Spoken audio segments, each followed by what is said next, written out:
Assalamualaikum warahmatullahi wabarakatuh. Apa kabar? Semoga baik-baik saja ya.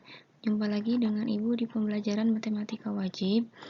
Pada kesempatan kali ini Ibu akan menyampaikan materi peluang. Di situ kalian sudah lihat ada dadu, ada uang koin, dan ada kartu bridge. Nah, materi peluang itu tidak jauh dari ketiga benda tersebut di dalam penyelesaian soal-soalnya. Oke, untuk materi pokoknya, di dalam peluang itu, kita akan membahas tentang ruang sampel atau disimbolkan dengan huruf S. Nah, misalnya kita akan mengundi satu koin logam. Nah, di dalam koin itu, S-nya atau ruang sampelnya itu pasti ada angka dan ada gambar. Terus peluang, yang keduanya peluang atau probabilitas. Rumusnya itu adalah PA sama dengan NA dibagi NS. Nah, kita juga tidak akan jauh dari rumus peluang ini akan dipakai untuk soal apapun di dalam peluang. Nah, terus yang terakhir kejadian majemuk. Kejadian majemuk itu ada kejadian saling lepas, ada kejadian saling bebas, kejadian bersyarat, dan yang terakhir adalah penerapan aturan pencacahan pada teori peluang. Nah, untuk materi pertama yaitu kita akan mengenal ruang sampel terlebih dahulu. Ruang sampel itu adalah himpunan semua kemungkinan hasil dari suatu percobaan dan dilambangkannya dengan huruf S besar. Nah, contohnya, pada percobaan melemparkan dua mata uang logam bersama-sama, di mana sisi-sisi uang logam adalah gambar dan angka. Tuliskan ruang sampel sisi-sisi uang logam, itu untuk pertanyaan yang A, dan pertanyaan yang B-nya, tuliskanlah ruang sampel sisi gambar. Nah, di situ kan ada dua mata uang logam. Kita lihat tabel di sisi kiri yang ini, pokoknya di sebelah sisi. Di sini ada di yang horizontal ini ada A dan G, dan di vertikal ada A dan G juga. Kita pasangkan AA, AG, GA, dan GG. Nah, yang Ibu buletin ini yang pakai bulatan warna merah ini adalah ruang sampelnya. Nah, kita tulis lagi di sini di penyelesaiannya. S sama dengan AA, berarti AG, GA, dan GG. Nah, itu ruang sampelnya. Untuk yang B-nya adalah ruang sampel sisi gambar. Nah, sekarang lihat amati yang ruang sampel yang A. Di situ kan ada AA, enggak ada G-nya. Berarti kita tulis dengan angka 0 karena tidak ada gambar. Terus di sini G-nya ada 1, tulis 1.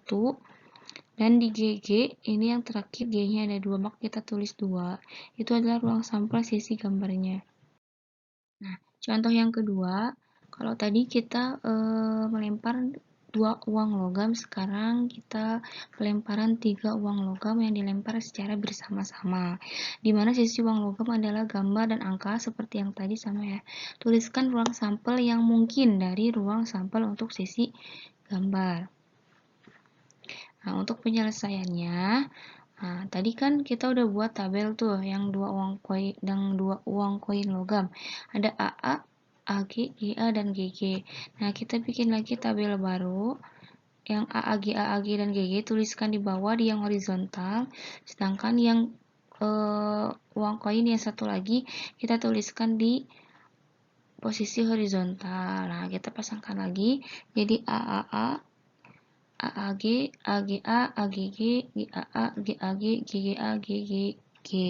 Nah, yang Ibu buletin merah ini adalah ruang sampel pelemparan 3 uang logam. Nah, kita tulis di penyelesaiannya semua yang ada di tabel. Nah, itu untuk yang A. Sedangkan untuk yang B, kita lihat di AAA yang ini tidak ada gambarnya, maka tulis 0. Terus di GAA, AAG, karena ini G-nya ada 1, maka tulis 1. Terus di GAG, GGA, dan AGG, G-nya ada 2, maka tulis 2. Sedangkan yang terakhir ini G-nya ada 3, maka kita tulis 3. Seperti itu. Sedangkan untuk contoh 3, yang ditanya adalah banyaknya titik sampel dari pelemparan 4 koin dan sebuah dadu. Nah, sebenarnya dari contoh pertama dan contoh kedua, kita bisa menyimpulkan bahwa banyaknya ruang sampel itu, misalkan tadi pelemparan 1 atau sekeping uang logam, maka rumusnya 2 pangkat 1, isinya adalah 2. Terus pelemparan 2 uang logam, maka rumusnya 2 pangkat 2, isinya ada 4 untuk ruang sampelnya. Terus untuk contoh kedua yang ini, pelemparan 3 uang logam, maka rumusnya 2 pangkat 3. Jumlah dari ruang sampelnya ada 8. Sedangkan untuk pelemparan 4 koin yang ini, maka rumusnya adalah 2 pangkat 4, isinya 16. Dan sebuah dadu, bayangkan sebuah dadu ada titik itu ada yang 1, ada yang 2, ada yang sampai 6. Berarti sebuah dadu ini memiliki ruang sampel sebanyak 6. Nah, untuk menentukan banyaknya titik sampel, kita tinggal kalikan saja. 16 dikali 6, isinya 96. Oke, selanjutnya materi kejadian. Kita langsung ke contoh saja. Misalnya ada percobaan mengundi sebuah dadu sisi 6, maka ruang sampelnya adalah 1, 2, 3, 4, 5, 6. Nah, terus kejadian E1 dan E2 memenuhi syarat tertentu. Misalkan yang diketahui di soal adalah E1, kejadian munculnya bilangan prima, E2, kejadian munculnya bilangan genap. Maka isi dari S1 adalah, kita lihat dari ruang sampel yang tadi, dari angka 1 sampai 6, bilangan primanya yang mana? Kita tulis aja langsung, bilangan prima itu adalah 2, 3, dan 5. Sedangkan untuk bilangan genap yang kejadian E2 adalah 2, 4, dan 6. Itu contoh untuk dadu. Nah, contoh lain, ini ada kartu bridge. Kita akan soalnya percobaan menarik selembar kartu bridge tanpa joker. Hasil yang diamati adalah jenis kartu yang diambil. Maka ruang sampelnya adalah, nah, kita harus mengenal kartu bridge terlebih dahulu. Di dalam kartu bridge itu ada yang namanya scope, clever, hati, dan diamond. Seperti yang dilihat di gambar, scope ini yang paling atas nih. Hati yang kartu yang warna merah yang ini, diamond yang warna merah, dan clever atau keriting ini yang terakhir. Nah, jadi RS atau ruang sampel dari kartu bridge adalah ini ya, scope, clever, hati, diamond. Nah, misalkan kejadian E1-nya itu adalah kejadian menarik sebuah kartu diamond. Maka ya udah E1-nya adalah diamond aja. Terus E2-nya itu kejadian menarik kartu warna hitam.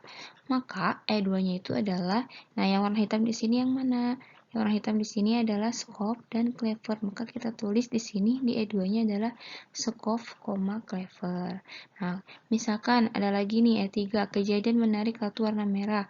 Berarti isinya adalah hati dan diamond. Seperti itu. Oke, materi yang ketiga adalah frekuensi relatif. Rumusnya itu adalah banyaknya hasil yang dimaksud dibagi banyaknya percobaan. Nah, untuk contoh yang pertama, kita akan mengundi sebuah dadu sebanyak 150, dan angka yang muncul lebih dari 4 adalah 48 kali. Maka frekuensi relatifnya adalah, nah, kita jangan terkecoh dengan angka 4 ini. Langsung aja, banyaknya hasil yang dimaksud, berarti 48 dibagi 150 kali. Maka hasilnya 24/75 sama dengan 8/25. Itu diperkecil sampai tidak bisa disederhanakan lagi. Oke. Materi yang keempat yaitu tentang peluang kejadian. Nah, untuk contoh soal yang pertama, percobaan melambungkan sekeping uang logam 1 kali. Berapakah peluang munculnya gambar? Ingat ya, tadi di awal Ibu sudah menjelaskan bahwa rumus peluang itu adalah VA sama dengan NA dibagi NS. Nah, kita lihat di soalnya, di situ sekeping uang logam. Nah, berarti ada untuk ruang sampelnya itu karena sekeping maka hanya A, G saja. Nah, kita hitung NS-nya itu adalah jumlah dari ruang sampelnya ya. Berarti ruang NS-nya ada 2.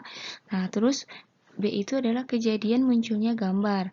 Maka B-nya itu hanya ada G saja. NB-nya berarti 1. Jadi peluang munculnya gambar adalah NB dibagi NS sama dengan 1/2. Untuk contoh soal yang kedua, pada percobaan melemparkan sebuah dadu berisi 6, berapakah peluang munculnya mata dadu lebih dari 4? Nah, kita sekarang yang dibicarakan adalah dadu. Berarti dadu itu ruang sampelnya dari angka 1 sampai angka 6. Nah, jumlah ruang sampelnya adalah 6. NS-nya berarti 6 ya. Yang untuk kejadiannya, yang ditanya adalah berapa peluang munculnya mata dadu lebih dari 4.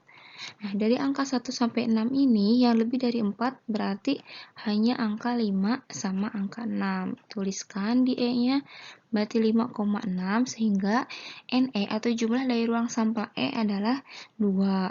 Jadi peluangnya adalah 2 dibagi 6. Kita perkecil lagi, dibagi 2 atas bawah, jadi isinya 1/3.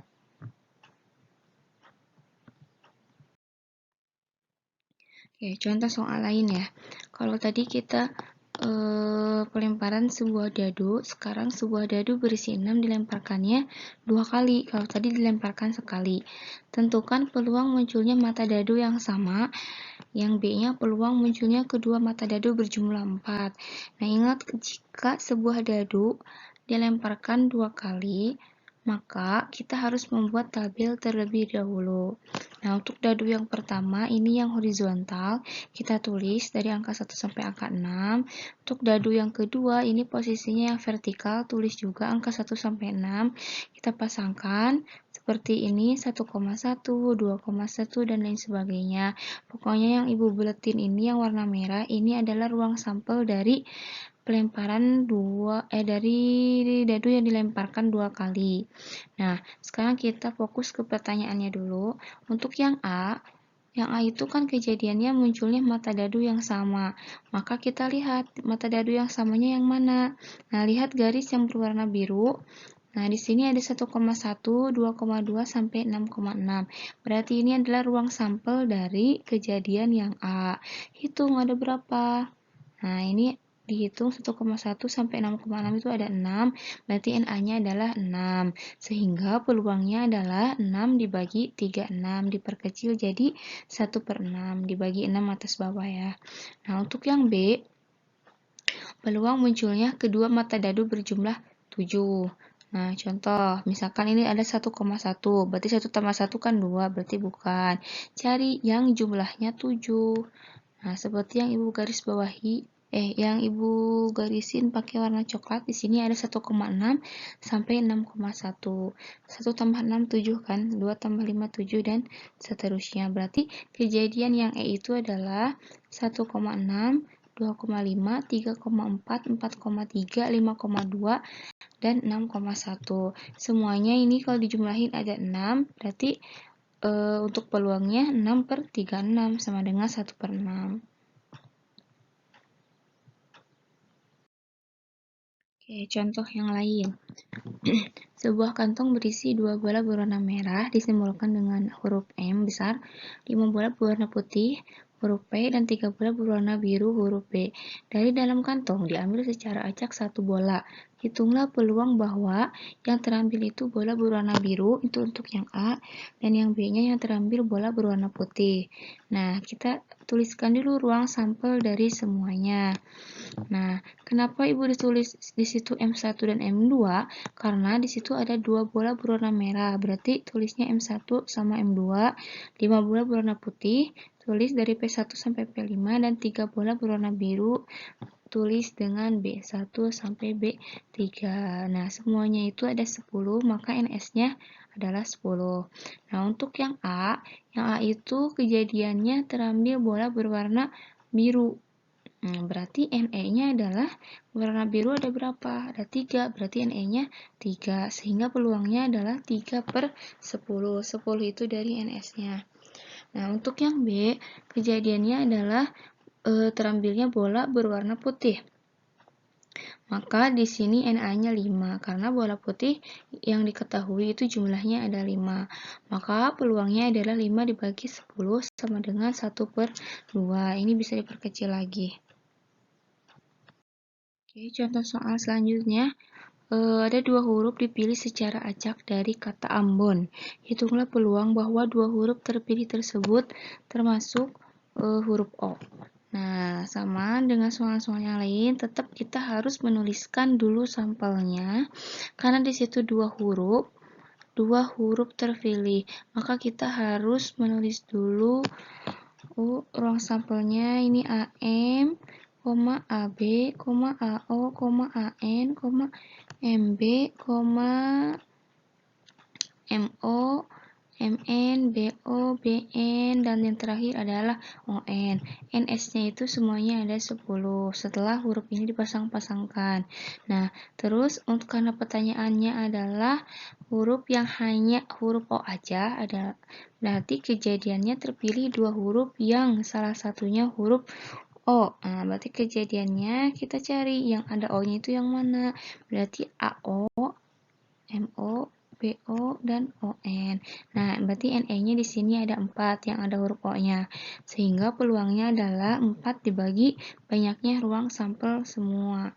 4 dibagi 10 sama dengan 2/5. Oke, untuk soal selanjutnya, jika dua kartu diambil secara acak dari satu set kartu bridge, berapa peluang mendapatkan keduanya kartu skop? Nah, sekarang kita belajar isian dari kartu bridge terlebih dahulu. Tadi di awal udah Ibu kenalkan, di dalam kartu bridge itu ada yang namanya skop, hati, diamond, dan clever. Itu 4. Nah, masing-masing dari kartu ini, kartu skop punya 13 anggota. Nah, seperti yang Ibu tuliskan di sini, dari angka 1 sampai angka 10, Jack, Queen, dan King. Nah, untuk hati juga sama, dari angka 1 sampai 10, ada Jack, ada Queen, ada King, Diamond, dan Clever juga sama. Nah, untuk angka 1 yang ini, satu ini adalah kartu as. Berarti kartu as itu dimiliki oleh semua kartu dari skop, hati, diamond, dan clever. Berarti kartu as itu jumlahnya ada 4. Jack ada 4, Queen ada 4, dan King juga ada 4. Tapi ingat ya, masing-masing kartu itu ada 13. Kita balik lagi ke soal. Kartu bridge itu jumlahnya ada 52. Nah, karena di sini ada kata dipasangkan 22, kan di sini dua kartu diambil secara acak, berarti dipasangkan 22 dulu. S-nya itu adalah hati, skop, clever, dan diamond. Berarti kita cari NS-nya, kita menggunakan rumus kombinasi. Kombinasi berarti 52 faktorial dibagi 2 faktorial dikali 50 faktorial. 50 faktorial itu dari 52 dikurangi 2. Nah, sehingga hasilnya adalah 1326. Nah, karena kejadiannya adalah kartu skop itu ada 13 dalam kartu bridge, maka jika kejadian terambilnya dua kartu skop, maka sama, kita menggunakan rumus kombinasi juga, 13 faktorial per 2 faktorial dikali 11 faktorial, maka hasil akhirnya adalah 78. Nah, sehingga kita masukin ke rumus peluang yang tadi, maka NE dibagi S kan rumusnya 78 dibagi 1326 diperkecil menjadi 1/17.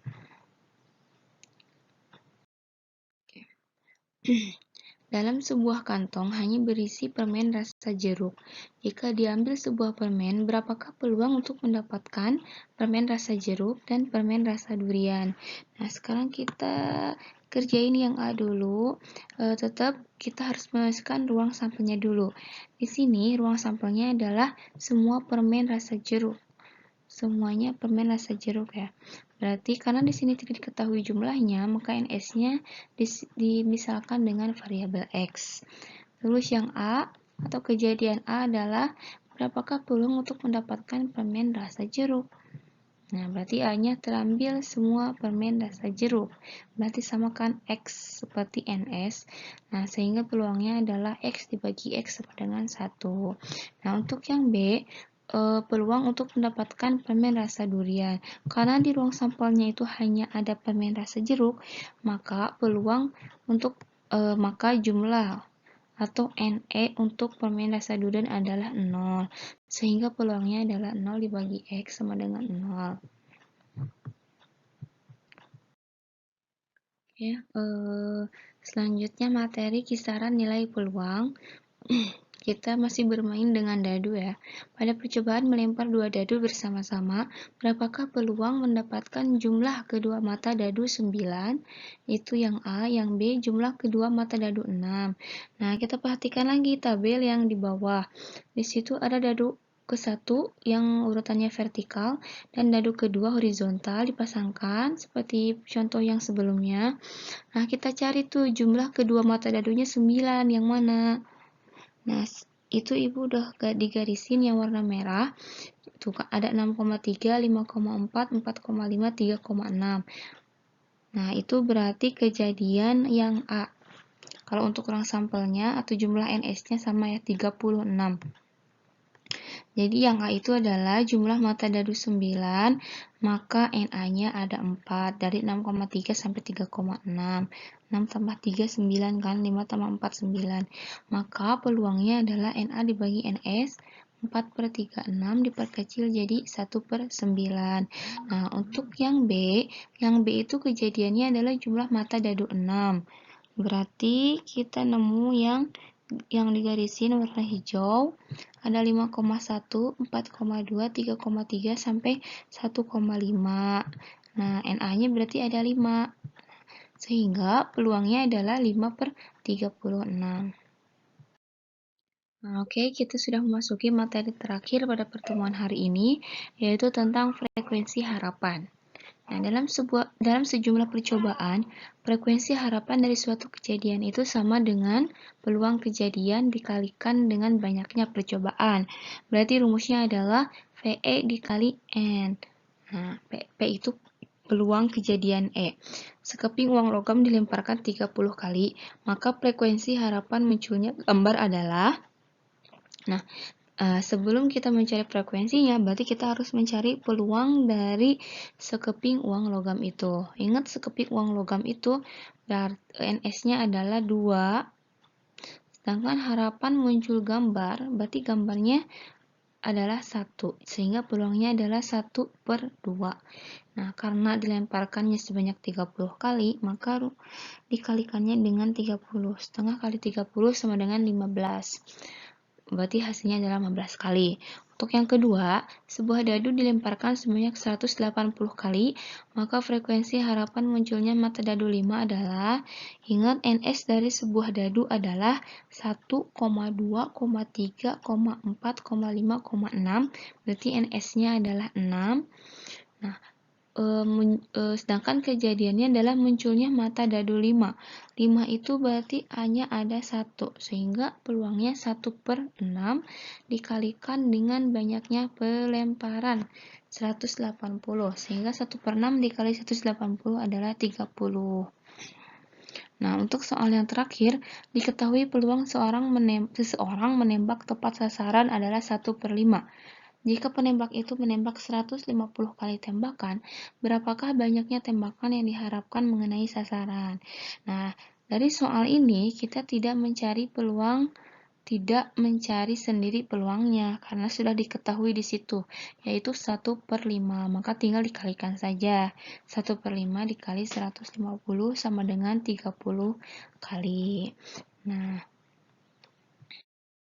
oke. Sekian materi yang dapat Ibu sampaikan pada pembelajaran hari ini. Semoga kalian bisa memahaminya. Dan jika sudah paham materinya, silakan kerjakan soal latihannya untuk menguji kemampuan kalian. Udah Ibu siapkan di Google Form. Silahkan klik aja. Nah, seperti biasa, sertai dengan penyelesaiannya dan kirimkan dalam bentuk PDF. Tapi sebelum mengerjakan soal latihannya, kalian tulis dulu materi-materi yang penting serta contoh soalnya di buku catatan agar bisa dilihat kembali suatu saat nanti jika dibutuhkan. Oke, terima kasih sudah menyimak video pembahasan ini. Sampai jumpa di pembelajaran matematika selanjutnya. Wassalamualaikum warahmatullahi wabarakatuh.